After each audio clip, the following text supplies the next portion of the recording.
बरेली से खबर है जो आपको बता दें कि सुभाषनगर पुलिस ने जेसीबी सहित एक ट्रैक्टर ट्रॉली को मणिनाथ चौकी इंचार्ज संदीप बालियान ने सनैया धनसिंहपुर से अवैध खनन करते हुए धर दबोचा है।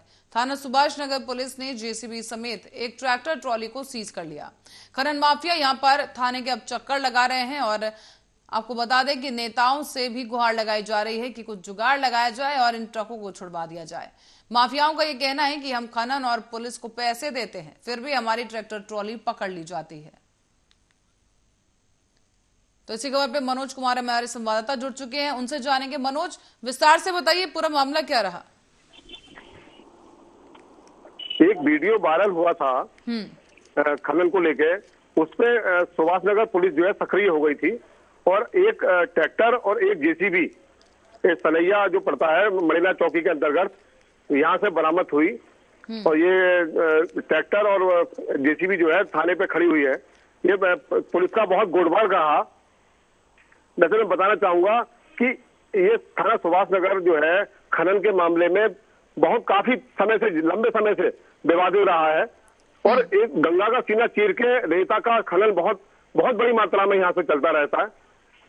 जी, तो मनोज, यहाँ पर यह भी आरोप सामने आया कि जो माफिया हैं अब वो ये बोल रहे हैं कि पुलिस को पैसे दिए जाते हैं, लेकिन बावजूद इसके उनके ट्रक जो है वो सील कर लिए गए हैं।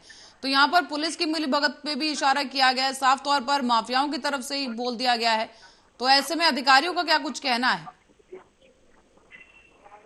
मैं बताना चाहूंगा कि खनन अधिकारी से हमारी कई बार बात हुई है इस मामले में। खनन अधिकारी साफ पल्ला झाड़ लेते हैं और बोलते हैं हमारा कोई मतलब नहीं है, ये काम पुलिस देखती है। बोला हमारा कोई मतलब नहीं है, सब काम पुलिस देखेगी।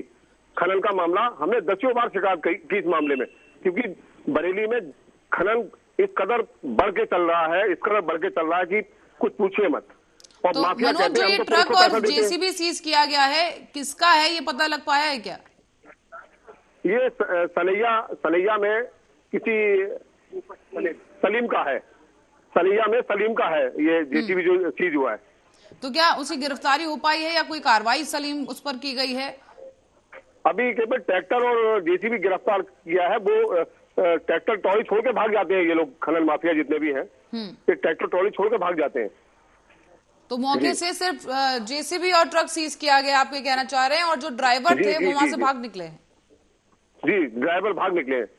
जी, चलिए मनोज, हाँ, बहुत बहुत धन्यवाद इस जानकारी के लिए। दर्शकों को बता दें कि जैसे कि हमारे संवाददाता ने कहा है कि ट्रैक्टर और एक जेसीबी को सीज किया गया है पुलिस की तरफ से, जो कि अवैध रूप से खनन कर रहे थे। जो तस्वीरों में भी देखे जा सकते हैं कि इस सड़क पर ही एक खनन से लदा हुआ ट्रक खड़ा हुआ है, साथ ही जेसीबी है, लेकिन ड्राइवर मौके से भागने में कामयाब रहे। हालांकि इस बीच अब माफियाओं की तरफ से कहा जा रहा है कि पुलिस को पैसे दिए जाते हैं, लेकिन बावजूद इसके उनके ट्रक को सीज कर लिया गया है। और अब इस पूरे प्रकरण की जांच जारी है और आरोपी का नाम यहां पर सामने आया है, लेकिन उस पर फिलहाल कोई कार्रवाई नहीं की गई है और इस पूरे प्रकरण को गंभीरता से जांच के विषय में लिया गया है।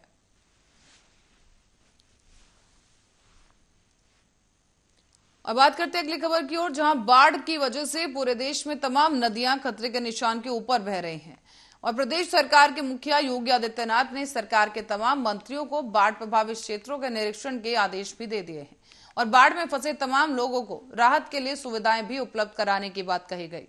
कानपुर देहात के यमुना क्षेत्र में केंद्रीय राज्य मंत्री साध्वी निरंजन ज्योति ने औचक निरीक्षण किया है और इस दौरान राशन वितरण में हो रही अनियमितताओं के चलते आरोप के घेरे में खड़े एसडीएम भोगनीपुर अजय कुमार राय को मंत्री ने जमकर फटकार लगाई। ऐसे एक दिन जब बाढ़ आई थी तब मैं ऐसे यहाँ से निकल गई थी, क्योंकि 2 दिन मुझे अपने फतेहपुर में लगाना था, तो मैं 2 दिन अभी फतेहपुर लगा करके आई हूँ। यहाँ इस गांव पंचायत में जो अनियमितताएं मिली हैं, मैं सीधे प्रशासन को दोष इसीलिए देती हूँ कि चुने हुए प्रतिनिधि से बंटवाओ। यदि पूर्व प्रधानों से बंटवाना तो सबको बुला लेते, नहीं तो पार्टी के पदाधिकारी को बुला लेते। लेकिन यहाँ जिस तरह से प्रशासन ने किया, इसी के लिए मैं आई हूँ आज। मुझे कल मेरे यहाँ कम से कम 50 आदमी पहुँचा था कि हमें राशन नहीं मिला। हमने सीधे प्रशासन से कहा था कि घर डूबा हो ना डूबा हो, जो पानी से गांव घिरे रहे हैं पूरे लोगों को मिलना है। मैं अभी कल बांट करके आई हूँ, वो डूबा है नहीं डूबा है, प्रभावित है उसको पहले प्राथमिकता में देने का था कि जो विस्थापित हैं, घर छोड़ करके बाहर चले गए हैं, पहले प्राथमिकता में उनको दो, उसके बाद पूरे गांव को देने का है। ये हमने कल ही डीएम से बात की थी कि जो गांव घिरा रहा, उनकी खेती चली गई, उनके खेत में अब कुछ होने वाला नहीं है।